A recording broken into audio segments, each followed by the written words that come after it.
Today we celebrate St. John of the Cross. Honored as a doctor of the Church since 1926, he is sometimes called the mystical doctor.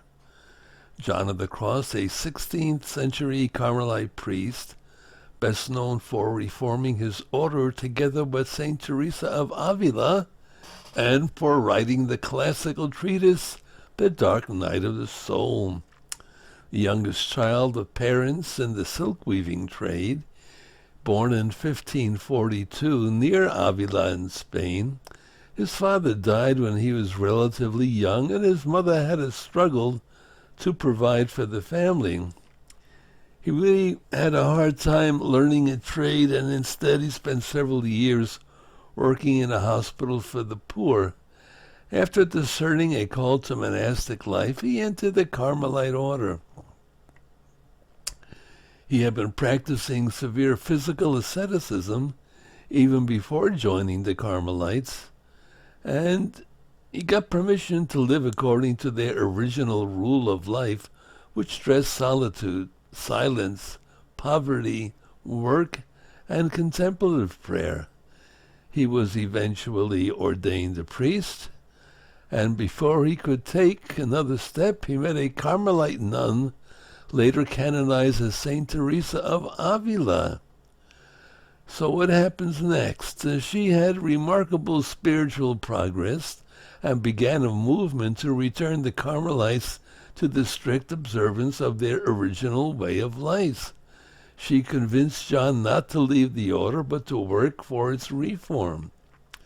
He changed his name from John of St. Matthias to John of the Cross, and began working in 1568, accompanied by two other men, to reform the order. He was in charge of the new recruits.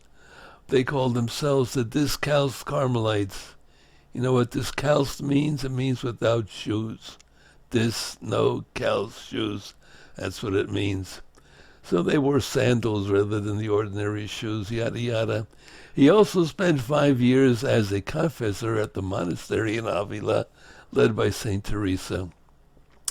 The reform movement grew quickly, but met with severe opposition. People don't like the change. So what happens? He had a dispute over his assignment, and so the people in charge imprisoned him in a tiny cell. His ordeal lasted 9 months and included regular public floggings, along with other harsh punishments. Yet it was during this period that he composed the poetry that would serve as the basis for his spiritual writings. He managed to escape from prison, and in 1578 continued working on the reform of the Discalced Carmelites. He set out his spiritual teachings in a work called The Ascent of Mount Carmel, the Spiritual Canticle, and the Flaming Living Flame of Love, as well as the Dark Night of the Soul. He died in 1591, 9 years after St. Teresa died, and suspicion, mistreatment, and humiliation characterized much of his time in religious life, but these trials are understood as having brought him closer to God by breaking his dependence on the things of the world. During the end of his life, St. John's monastic superior recognized his wisdom and holiness. Though his reputation suffered unjustly for years, soon after his death, the situation was reversed.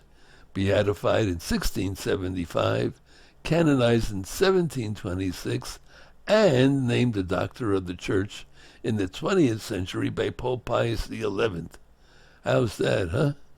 Master in the faith and witness to the living God, St. John of the Cross.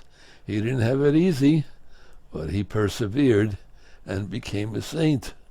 He who perseveres to the end will be saved. I guess it also goes for she who perseveres to the end will be saved. Everybody who perseveres to the end will be saved, so it's best to persevere.